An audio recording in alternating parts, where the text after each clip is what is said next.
Welcome to episode 15 of Our College, Your Voices. I'm your host, Kara Monroe. Don't forget, in 2019, we now plan to release episodes every Thursday. So keep an eye on your podcast feed for new episodes every Thursday. And we have an exciting new way you can communicate with us and be heard on the podcast. You can now leave us a voicemail message that we might play on a future episode of the podcast. Our number is 317-572-5049. We are planning a very special 25th episode, which is going to release in March. And on that episode, we want to feature your questions, which we will answer, as well as kudos and shout outs for other colleagues. So take that voicemail number, 317-572-5049, and leave us a voicemail. On December 6th, 2018, the Ivy Tech Community College State Board of Trustees affirmed the student success commitments by adopting a resolution that formally added them to our college's vision, mission, and value statements. As we discussed during episode 12, the commitments provide concrete examples of how we, as members of the college community, demonstrate our commitment to student success each and every day. The commitments were developed with broad-based input and feedback from faculty, staff, and our Student Government Association leaders and were endorsed by our college leadership groups. As we prepare for the spring semester, Ivy Tech is currently beginning its rollout of the commitments across the college. Our goal is for every faculty member, staff, and student to be exposed to the commitments on a regular basis, and we hope all students, faculty, and staff will voluntarily pledge to uphold the commitments. In episode 12, we focused on the staff commitments. Today, we will be discussing the faculty commitments. Let's begin by meeting our panel. Andrew Buckle. Hi there, Kara. Hi. Thanks for inviting me. Thanks for being here. Yeah. I'm an associate professor for the School of Education at the Indianapolis campus. Very good. Very good to have you. Jamie Hamilton. Hi, Jamie. Thanks for inviting me. Thank you for being here. So I'm an associate faculty in design technology and mechanical engineering technology, and soon to be just mechanical engineering technology. And I really appreciate you including me. Excellent. And Brandon Houston. Hi, Brandon. Hello. How are I you? am Director of Adjunct Faculty Acquisition and Development for Indianapolis. I'm doing well. How are you? I'm okay. And you also teach as an adjunct instructor, right? Yes, I also teach in the School of Business. Excellent. Welcome to all three of you today. So I'm going to take a moment and ask that you guys read the 5 faculty commitments for our audience out loud here. So I don't know if you want to go around. Jamie, you want to start with the first one and we'll just sort of go around here. Yeah, so our first one is interact with students by name by the end of the first week of classes. Excellent. We want to monitor student behavior and progress closely and intervene immediately, including providing timely feedback on assignments, exams, so that students can make changes to their learning practices. Initiate one-on-one and frequent communications with students early in the semester and maintain communication throughout the semester. Conduct highly structured courses with penalties for missed exams and assignments, but be flexible when appropriate. We want to know your campus resources and direct students to them when needed. Great. Thanks, guys. So why do you each think the commitments are important? I can start us. I think each one touches really the heart of what a faculty member is, especially at our college. We have a diverse group of students with lots of different needs, and I think the commitments highlight that pretty well. Students want to be known, and so knowing their names, interacting with them on a personal basis is just a great way to break down any initial barriers that I think students sometimes face. They sometimes wonder if they're supposed to be here, but if they know a familiar person, that being their instructor, that helps. I think knowing that they're being thought for, which is where that monitoring piece comes into play, I think is important as well. And so sending an email or giving them a phone call if they missed class or missed an assignment lets them know that they're not just a face in a crowd, but they're a person and that they're valued. I could keep going on, but those are just initially the first 2 things that kind of stand out to me on the first 2 commitments. The face in the crowd that was mentioned, I think, is probably one of the big ones that sticks in my mind always as I'm teaching, is I try to let my students know that each one of them is a unique person. And one of the things that I do with my students is I try to communicate with them individually on their level about something that's unique to them, whether that's, when they hang around at the end of class or maybe they get there early. But I try to learn each one of my students individually if it's just 1 or 2 things about them that I can connect with them. So I think that's one of the things that sets Ivy Tech apart from other schools, is that we have that small class size and that face-to-face connection with people as individuals. I like the commitments because I think they're a clear communication of what faculty can do to contribute to student retention and success. They're very clear guidelines on what our role is in making sure that our students are returning, that they're here, They feel like they're in an environment where they're going to be successful. So good. It sounds like you all have thought about how you're going to put these into action, or how you already do put them into action. What else do you plan to do, or what new things do you plan to do as a result of the commitments? I was just looking at the fourth one, which is conduct highly structured courses with penalties for missed exams and assignments, but be flexible when appropriate. We know that our students face lots of different things. Things come up in a semester that are unavoidable. Cars, internet access, technology use, the list can go on. And I think, and I'm as guilty as this as anybody else, this idea of being rigid. At the beginning of the semester, I've planned and I've got a structure in place and I want to hold to that. But our students can't always do that. And so the thing that I've been saying around the faculty around my school is kind of building in grace and thinking for ways that we can be flexible even within the structure of 8 weeks or 16 weeks or however our classes are structured, whether it be online or face-to-face. And so that's one of the commitments I'm constantly kind of reflecting on and thinking, how can I add flexibility that mirrors kind of our students' scenarios, but still maintain academic rigor and expectations. So we maintain kind of, the rigor that we want as an academic institution to be. So one of the things that I try to do is continually improve courses. And the way that I do that is I look at the way my students respond to what I'm doing in class, because I think they're really your best source of information as far as what works and what doesn't work. So I try to kind of, at the end of each day, make a few quick notes for the next semester about this particular lecture this day. Here's what I would change if I could do it again, because by the time I get back to it, I may have forgotten that stuff. So I try to make a few quick notes every day of here's what I'd change, because I try to sort of think of teaching as a performing art. I'm not necessarily a great artist, but I think of it almost like a stage act, that I do this over and over and over. And if I do it the same way every time, I'm not improving. So if I was going to do it again, what would I change? How could I make it better? And your students are your audience, but they're also, you're trying to give them knowledge as well. So for me, I think one of the things that I hear frequently about the commitments is that we are already doing them. And I can think of ways that I am trying to do them already.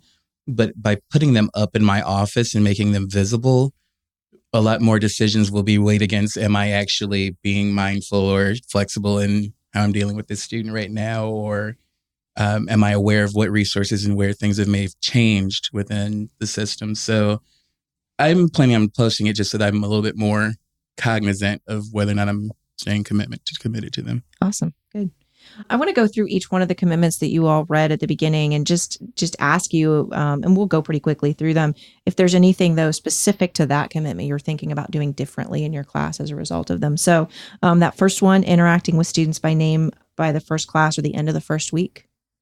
Using table tents every class period so that I get used to using their names, but also recognizing that with 4 different classes and other things that I have going on, it's going to be hard to remember everybody by the end of the first week. So there are other ways to make sure that I'm using their names. I'm doing the same thing that Brandon just mentioned. And then just actually using the name. It's one thing to see it. It's another one to say it. And so trying to greet them at the door and be a smiling face and just kind of, again, just being personal. So one of the things I try to do at the first day of every class is I try to go through the whole class and recite their names back to them. And that's cool. I tell them I'll get it today, but I really won't really remember it until I start grading assignments, because then I'm forced to hand back paper to you, and I can't do that if I don't know your name. Yeah. But the students are usually somewhat impressed if I'm able to do it that day, depending on how much sleep I've had. But it connects with them, and they like it, I think, to see, can I go through and remember the names of 18 new people in a row? So it's kind of a good game, but also I think it lets you know that you appreciate them and care enough to at least try. That's awesome. Even if it takes you a couple weeks. So. Yeah, I love that. That's awesome. I'm terrible at learning names, so I love the table tent, but I might try that the next time I teach. That's a good idea. Our second one is monitoring student behavior and progress closely and intervening immediately, including providing timely feedback on assignments and exams so students can make changes to their learning practices. I think the main thing that I have been doing, and I want to keep improving it, I'm thinking of ways to improve it, but going into Ivy Learn and looking immediately after a due date's passed, and Ivy Learn does provide you an opportunity to select specifically students who haven't turned in assignments. And so sending an email to them right through there is an immediate response. And then following that up with a phone call and just checking in, especially with those online students who you may not see in a face-to-face class, and asking them, was there something unclear on the assignment on my end? Is there something going on that in your life that, and again, I think it kind of connects really well with that interactive first commitment. So that's one of the things that I've done, and I'm always trying to tweak semester by semester. Good. I think it goes back to exactly what Andrew was saying in terms of all the technology that we have available. Everything has made it very easy for us to stay on top of our students' progress and to reach out to them when we notice that they're getting behind. So just being more mindful about making sure that I'm raising flags in IV advising, or that I'm even reaching out to the student myself. We have their phone number. We don't have to rely on our student success coaches to reach out. We can call them ourselves as well. I think keeping grades up to date is a huge way to do that. It is. I'm continually amazed by how on top of grades students are, that sometimes within 10 minutes, if I put a grade in there, they'll come back and ask me for more clarification or just discuss their grades with me in general. So that's kind of on a day-to-day thing. I think keeping grades up to date makes a huge difference for us and for students. And then kind of on a larger level, talking to students about program level advising. So what are you going to take next semester? Have you thought about spring classes? Have you thought about summer classes? And trying to get them to not only look at the day-to-day, but look ahead a little bit and kind of make that bigger plan and plan out their next classes. As students who've interacted with me in the elevator this week probably think I'm about assaulting them, because I'm like, do you have a schedule for next semester? Are you registered? Let's do that right now. Let's sit down here and get your schedule. And I would just say on that monitoring student behavior, that I think the intervene word, we sometimes think it is negative, but it can be positive too. So it's those kudos, it's those emails. I appreciate that you mentioned that too, Brandon. So our next one, initiate one-on-one and frequent communications with students early in the semester and maintain communication throughout the semester. You guys have all talked a little bit about that, but other things related to that one? I just think it's really important that the student knows that they're not just a number and that you are actually paying attention to their progress and whether or not they're showing up. When a student gets a call from their instructor saying, hey, I noticed that you haven't been around or that you haven't turned something in, they're more likely to engage than some random disembodied advisor they may not have met yet. So that's right. So the next one, conduct highly structured courses with penalties for missed exams and assignments, but be flexible when appropriate. Andrew, that's that grace you were talking about. Are there things you're thinking about as you're building and getting ready to distribute your syllabi for this semester that you're going to do differently? So one of the things that I do in my face-to-face classes, and I've done for a few years, is kind of asking them for their expectations, not just about grading or communication, but just in general about the course. We talk about grading and turnaround times and what feedback should look like as well. But just getting them to feel like they have some ownership in the class itself. And I know the students always really look back on that time and say, thanks, I feel like I have a little bit of control. This is not just Andrew's class or the School of Education's class, but it's my class as a student. And in our program, we talk a lot about the community of learners. Right. And it's hard to say it's a community of learners if we're not asking for their feedback as part of the class. One thing I think about usually from a class procedure is it's easier to back off than it is to put new rules in place in the middle of the semester. So I think like the grace Andrew was talking about, I kind of question myself a lot of times if a student comes up to me with a special scenario. I think, what am I really sacrificing by allowing this student a little extra time or allowing them another chance? And if I make that sacrifice, what learning are they going to gain by me allowing that? And so I try to really think on the long run, how is this going to affect them in their job someday?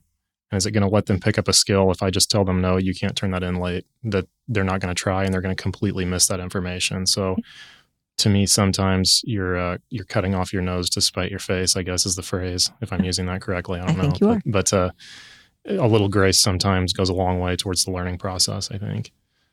And then the last one, know your campus resources and direct students to them when needed. I think that one is also very key in that we have the most face time with our students. So one of the biggest reasons why students don't complete is life happens. If we as faculty members are cognizant of what resources are available and we're the first ones to notice when something is going on, we can connect those students and kind of help them get to completion before life takes over. I think also just it raises the importance of collaboration between individual schools and departments. And so faculty are teaching and we have a myriad of student services.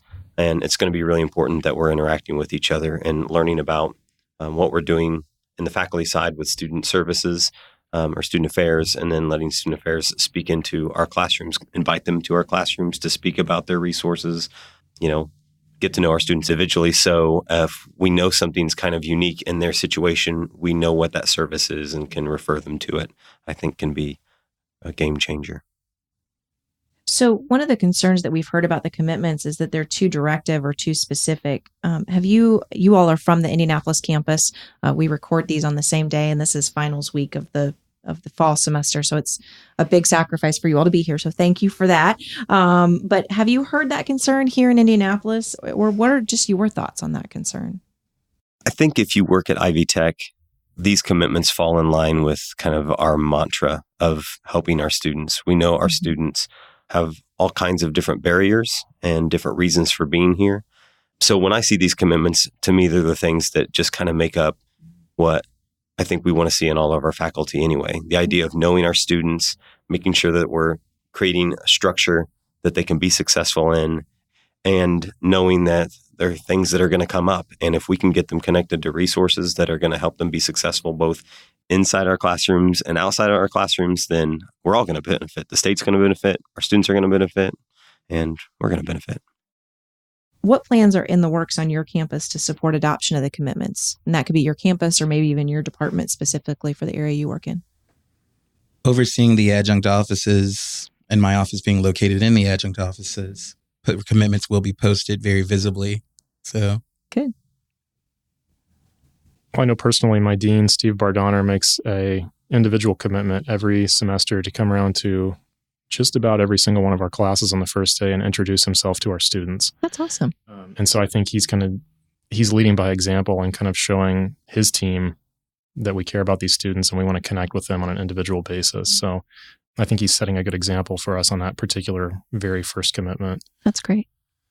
I would say that in addition to what the other panelists have said, just making sure our adjuncts specifically understand what those are and what we're doing in our classrooms with some of the ideas that I've already kind of been sharing, making sure that they're kind of committed to those same sort of things in their classrooms, just so it's across full-time faculty. I think in our department, we can adopt them because we see them more often, but making sure that our adjuncts get exposure to them and get to use them in a very tangible way too. In each episode, we ask you to engage in a call to action. Our call to action this month: read the commitments. They are available on our website, ivytech.edu/podcast, in the show notes for this episode, which is episode 15. If you've already read them, then let us know how you are engaging with the commitments by leaving us a voicemail, dropping us an email, or engaging with me on Twitter. We will give you all the contact information in the credits. Thank you for joining episode 15 of Our College, Your Voices. I want to thank the members of today's panel. Andrew Buckle is an associate professor here on our Indianapolis campus. You can reach out to Andrew by email at abuckle@ivytech.edu. Jamie Hamilton is also an associate professor here in Indianapolis. You can reach Jamie by email at jhamilton83@ivytech.edu. And Brandon Houston is the Director of Adjunct Faculty Acquisition and Development, also here in Indianapolis. You can reach Brandon by email at bhouston10@ivytech.edu. I'm your host, Kara Monroe. You can connect with me on Twitter at KNMTweets. Our producer is Ann Valentine. Ann is on Twitter at IndyPenny. The email address for the show is ourcollegeyourvoices@ivytech.edu. And don't forget, you can now leave us a voicemail. Just call 317-572-5049 anytime and leave us a voicemail of 2 minutes or less. Ask a question, leave a story of how you're incorporating the commitments in your class, or just share why you love Ivy Tech. We may use your voicemail in a future episode. Our website is ivytech.edu/podcast. Thanks to Tracy Allen for keeping that up to date for us. Production assistance is provided by Becky Campbell, Sarah DeWitt, and the Ivy Tech Community College marketing team. The podcast concept is by Matthew Pittman. Theme music, recording, and post-production services, as always, provided by the incredible Jen Eads at the Brasi Broadcasting Company. We will see you next time on Our College, Your Voices.